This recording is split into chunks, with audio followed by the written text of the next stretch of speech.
Fala pessoal do canal É o Time do Povo, este é mais um Papo Reto com a Fiel, começando nesta sexta-feira. Eu sou o Marco Belo e vou falar contigo a respeito de Esporte Clube Corinthians Paulista. Todas as notícias de dentro e de fora de campo, tem bastidores e também, claro, o Timão que entra em campo amanhã contra o Vitória, no estádio do Barradão, pelo Campeonato Brasileiro. Dois times com 38 pontos na classificação do campeonato. Dois times que estão em ascensão. O Corinthians vem de vitória sobre o rival, 2-0 sobre o Palmeiras. O Vitória tem 3 triunfos consecutivos nas últimas 3 rodadas. Ganhou as últimas 3. Também está em ascensão. O Vitória brigava, assim como o Corinthians, há pouco tempo, na parte de baixo da tabela do Campeonato Brasileiro. O técnico é Thiago Carpini, ex-São Paulo, que está fazendo um bom trabalho na equipe de Salvador. Ou seja, eu estou falando tudo isso para dizer que é um jogo difícil, não será uma partida fácil. Talvez o jogo mais difícil que o Corinthians terá daqui para frente no Campeonato Brasileiro. Para o torcedor que quer uma classificação para a Copa Sul-Americana, um empate contra o Vitória não é um mau resultado para o Corinthians terminar o Campeonato Brasileiro mais ou menos em 13º, 12º colocado, porque deve ganhar do Cruzeiro, que vem com time sub-20 para São Paulo, pode ganhar do Vasco da Gama, tem jogos relativamente mais simples. Então, um empate para a classificação para a Copa Sul-Americana do ano que vem, não é um mau resultado. É claro que o Corinthians quer vencer. Para quem quer ainda tem a esperança, para quem ainda tem a esperança de uma classificação a uma pré-Libertadores da América com um G9 ou até mesmo com um G8, aí precisa vencer. Precisa vencer todos os jogos. Para o Corinthians tem 38, mais 15 jogos, 53 pontos, e aí sonhar com a classificação a pré-Libertadores da América. Mas para quem é um pouco mais modesto, para a Sul-Americana,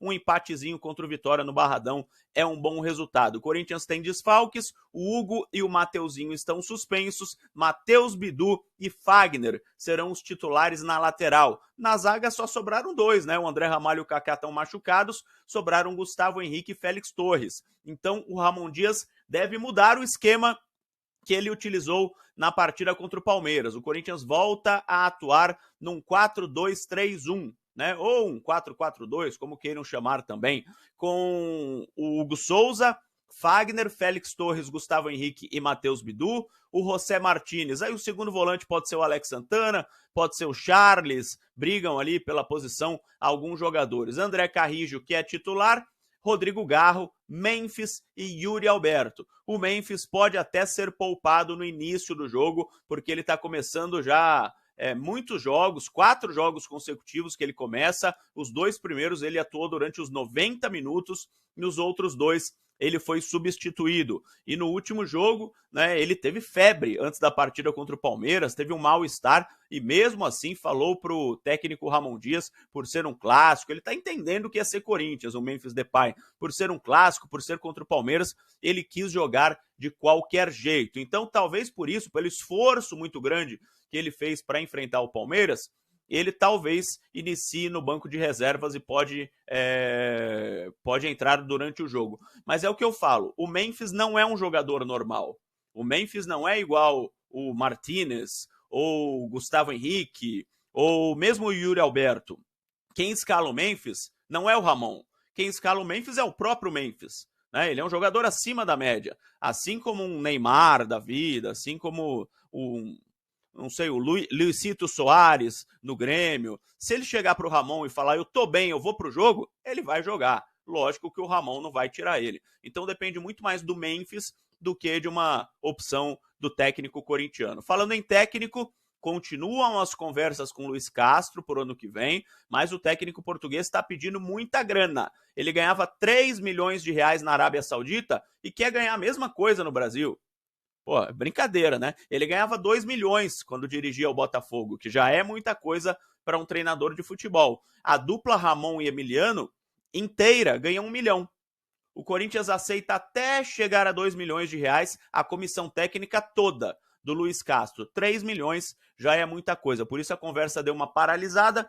O Corinthians tem outros nomes para conversar, mas não está conversando com ninguém, não está também negociando com o Luiz Castro, tá? É bom usar bem as palavras para a gente ser bem compreendido. Não está negociando. O que é negociar? Trocar papelada, esse tipo de coisa, até porque não pode, o Ramon tem contrato. Está conversando com o Luiz Castro, é bem diferente. Se por acaso o Corinthians não conseguir o Luiz Castro, não conseguir nenhum outro técnico mais ou menos do porte do Luiz Castro, que seja um técnico acima da média do futebol brasileiro, aí é a chance do Ramon Dias continuar para o ano que vem. Mas para isso tem que fazer um bom trabalho também nesses últimos jogos do Campeonato Brasileiro para convencer as pessoas que ele é um bom treinador, que ele é um treinador que pode levar o Corinthians a voltar a brigar por títulos em 2025. Por enquanto, a única pessoa no Corinthians que defende com unhas e dentes a permanência do Luiz Castro é o executivo do Ramon Dias,